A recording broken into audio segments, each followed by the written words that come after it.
ലിസബത്ത് സ്വെല്ലിലേക്ക് എല്ലാവർക്കും സ്വാഗതം.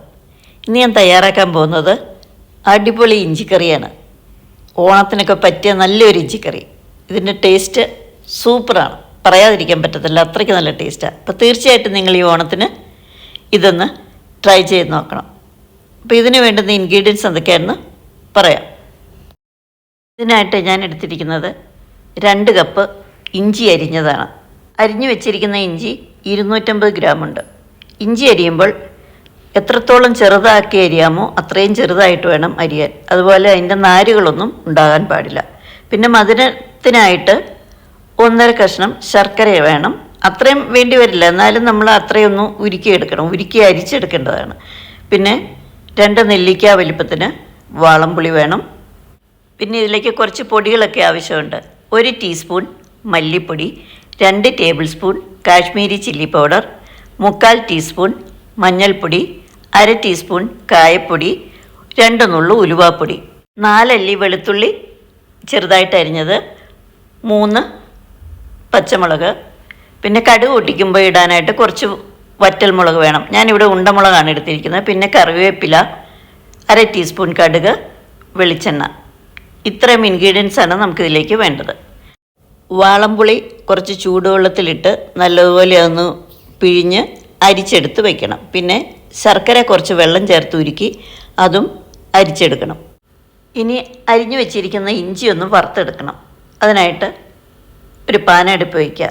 ആ പാനിലേക്ക് ഓയിൽ ഒഴിച്ചു കൊടുക്കുക. ഞാൻ വെളിച്ചെണ്ണയാണ് ഉപയോഗിക്കുന്നത്. നിങ്ങൾക്ക് ഇഷ്ടമുള്ള ഓയിൽ നിങ്ങൾക്ക് ഉപയോഗിക്കാവുന്നതാണ്. അപ്പോൾ കുറച്ചധികം എണ്ണയൊക്കെ വേണ്ടി വരും. എണ്ണ ചൂടായി കഴിയുമ്പം അരിഞ്ഞു വെച്ചിരിക്കുന്ന ഇഞ്ചി അതിലേക്ക് ചേർത്ത് കൊടുത്ത് ഒന്ന് വറുത്തെടുക്കുകയാണ് നമ്മൾ. ആദ്യം ഹൈ ഫ്ലെയിമിലിടാം, കാരണം ഇഞ്ചിയിലൊക്കെ കുറച്ച് വെള്ളം ഉണ്ടാവും. അപ്പോൾ ആ വെള്ളമൊക്കെ ഒന്ന് പറ്റാൻ വേണ്ടി ആദ്യം ഹൈ ഫ്ലെയിമിലിട്ട് അതൊക്കെ ഒന്ന് പറ്റിക്കണം. പക്ഷെ നമ്മൾ ഇളക്കിക്കൊണ്ടിരിക്കണം. ഇഞ്ചി നല്ലതുപോലെ ഒന്ന് വാടി വരുമ്പം ഫ്ലെയിം കുറച്ച് കുറയ്ക്കണം. ഒരു മീഡിയത്തിലേക്ക് ഇടാം. എന്നിട്ട് വേണം ഇഞ്ചി ഫ്രൈ ചെയ്തെടുക്കേണ്ടത്. അല്ലെങ്കിൽ പുറം അങ്ങ് പെട്ടെന്ന് കരിയും, ഉള്ളിൽ അങ്ങനെ ഫ്രൈ ആവുകയില്ല. ഇഞ്ചി ഇപ്പം വാടി തുടങ്ങിയിട്ടുണ്ട്. ഇനി ഫ്ലെയിം മീഡിയത്തിലിടാം. ഞാനെടുത്ത എണ്ണ കുറച്ച് കൂടിപ്പോയി. ഇത്ര എണ്ണയുടെ ആവശ്യമില്ല കേട്ടോ. നിങ്ങളെടുക്കുമ്പോൾ കുറച്ചുകൂടെ കുറവെടുത്താൽ മതി.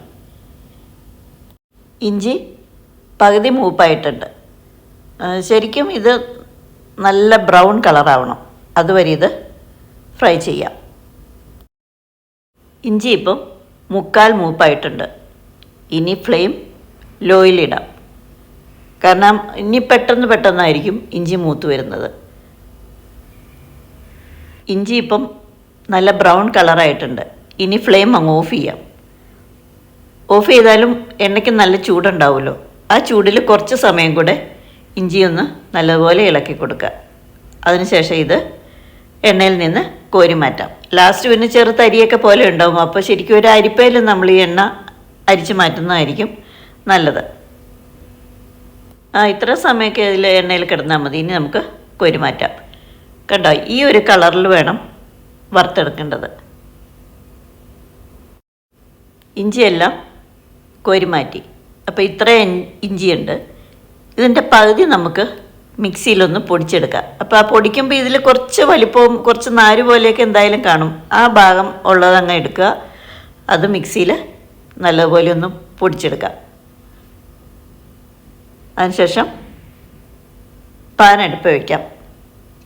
ചൂടായ പാനിലേക്ക് നമ്മൾ ഇഞ്ചി വറുത്ത് വെച്ചിരിക്കുന്ന ഓയിലുണ്ടല്ലോ, ആ ഓയിലിൽ നിന്ന് കുറച്ച് ചേർത്ത് കൊടുക്കാം. ഓയിൽ ചൂടായി കഴിയുമ്പോൾ അതിലേക്ക് അരിഞ്ഞു വെച്ചിരിക്കുന്ന വെളുത്തുള്ളിയും പച്ചമുളകും കുറച്ച് കറിവേപ്പിലയും കൂടി ചേർത്ത് ഒന്ന് വഴറ്റിയെടുക്കാം. വെളുത്തുള്ളിയുടെ കളറൊക്കെ ഒന്ന് മാറി വരണം. ഒരു ലൈറ്റ് ബ്രൗൺ കളറ് ആകണം. ഒത്തിരി മൂത്ത് പോകണ്ട. ആ സമയമാകുമ്പോൾ നമ്മൾ എടുത്തു വെച്ചിരിക്കുന്ന മല്ലിപ്പൊടി അതിലേക്ക് ചേർത്ത് കൊടുക്കാം. മല്ലിപ്പൊടി ചേർത്തൊന്ന് വഴറ്റി. മല്ലിപ്പൊടി മൂക്കുമല്ലോ, പെട്ടെന്ന് തന്നെ മൂത്തോളും. മല്ലിപ്പൊടി മൂത്ത് കഴിയുമ്പം ഫ്ലെയിം അങ്ങ് ഓഫ് ചെയ്യുക. ഫ്ലെയിം ഓഫ് ചെയ്തതിന് ശേഷം അതിലേക്ക് എടുത്തു വെച്ചിരിക്കുന്ന ബാക്കി പൊടികൾ, മഞ്ഞൾപ്പൊടി, കായപ്പൊടി, ഉലുവാപ്പൊടി, ഒരു 2 നുള്ളു ഉലുവാപ്പൊടി ഇട്ടാൽ മതി. പിന്നെ മുളക് പൊടിയും ചേർത്ത് നല്ലതുപോലെ ഒന്ന് ഇളക്കി കൊടുക്കുക. ആ ചൂടിൽ തന്നെ ആ മുളക് പൊടി മൂത്തോളും.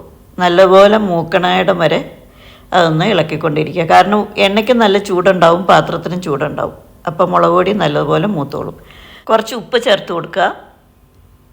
അത് കഴിഞ്ഞ് നമ്മൾ പിഴിഞ്ഞ് അരിച്ചു വെച്ചിരിക്കുന്ന വാളംപുളി അതൊരു പകുതി ഒഴിച്ചു കൊടുക്കാം. ഉരുക്കി അരിച്ചു വെച്ചിരിക്കുന്ന ശർക്കര പാനി അതൊരു 2 വലിയ സ്പൂൺ ഒഴിച്ചു കൊടുക്കാം. അതിനുശേഷം നമുക്ക് എന്തോരം ഗ്രേവി വേണം, ഇത് ഇച്ചിരി കുറുകിയിരിക്കുന്ന ഒരു കറിയാണല്ലോ, അപ്പോൾ അത് കണക്കാക്കിയിട്ട് കുറച്ച് വെള്ളം അതിലേക്ക് ചേർത്ത് കൊടുക്കാം. ഒരു 1.5-2 കപ്പ് വെള്ളത്തോളം നമുക്ക് ചേർക്കാം. വെള്ളം ചേർത്ത് നല്ലതുപോലെ ഒന്ന് മിക്സ് ചെയ്ത് ഇത് തിളപ്പിക്കുക. ഈ സമയത്ത് ഈ വെള്ളത്തിൻ്റെ ഉപ്പ്, പുളി, മധുരം ഇതെല്ലാം നോക്കണം. അത് നല്ല കറക്റ്റിനായിരിക്കണം. ഇനി ഇതിലേക്ക് പൊടിച്ചു വെച്ചിരിക്കുന്ന ഇഞ്ചിയും അതുപോലെ ബാക്കി ഇഞ്ചി ഉണ്ടല്ലോ, നമ്മൾ വറുത്ത് പൊടിക്കാതെ വെച്ചിരിക്കുന്ന ബാക്കി ഇഞ്ചി, അതും കൂടെ ചേർത്ത് കൊടുക്കുക. അതും കൂടെ ചേർത്ത് കൊടുത്ത് നല്ലപോലെ തിളപ്പിച്ച് ഒന്ന് കുറുകി വരുമ്പം ഫ്ലെയിം ഓഫ് ചെയ്യാം. ഇഞ്ചിക്കറി പല രൂപത്തിൽ വയ്ക്കാം. ഒന്ന് നമ്മൾ ഇഞ്ചി ഇതുപോലെ വറുത്തിട്ട് മുഴുവനും പൊടിച്ചിട്ടുണ്ടാക്കും. പിന്നെ ഇഞ്ചി ഇതുപോലെ വറുത്ത് നമ്മൾ പൊടിക്കാതെ ഉണ്ടാക്കും. ഇപ്പം ഞാൻ ഉണ്ടാക്കുന്നത് എങ്ങനെയാണെന്ന് വെച്ച് കഴിഞ്ഞാൽ ഇപ്പം കാണിച്ചില്ലേ, പകുതി പൊടിക്കും പകുതി പൊടിക്കാതെയും. അതിനൊരു പ്രത്യേക ടേസ്റ്റ് തന്നെയാണ്. അപ്പോൾ ഇടയ്ക്കൊക്കെ ഇഞ്ചി ഇങ്ങനെ കടിക്കാൻ കിട്ടുമ്പോൾ നല്ലൊരു രുചിയാണ്. അപ്പോൾ നിങ്ങൾ ഇപ്രാവശ്യത്തെ ഓണത്തിന് ഇതുപോലെ ട്രൈ ചെയ്യാത്തവരുണ്ടെങ്കിൽ ഇതൊന്ന് ട്രൈ ചെയ്ത് നോക്കണം. ഈ സമയത്ത് ഉപ്പും പുളിയും മധുരവും വെള്ളവും ഒക്കെ ഒന്നോടെ നോക്കണം. എന്തെങ്കിലും കുറവുണ്ടെങ്കിൽ ഒന്നും കൂടെ ചേർത്ത് കൊടുക്കാം വേണമെങ്കിൽ.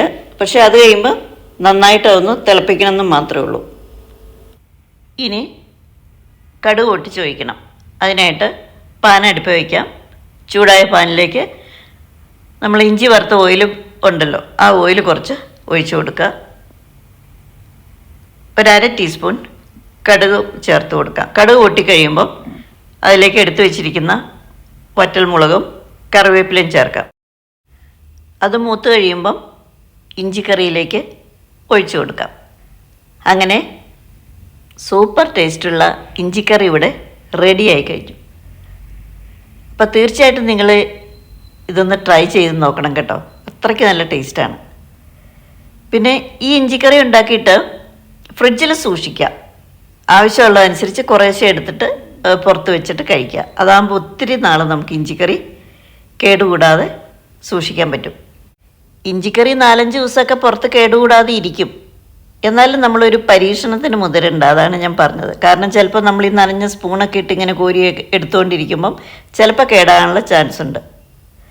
അപ്പോൾ ഇന്നത്തെ വീഡിയോ എല്ലാവർക്കും ഇഷ്ടമായി ഞാൻ വിചാരിക്കുന്നു. അപ്പോൾ എല്ലാവരും എൻ്റെ ചാനൽ കാണണം, സപ്പോർട്ട് ചെയ്യണം. പുതിയ വീഡിയോയുമായി വീണ്ടും കാണാം.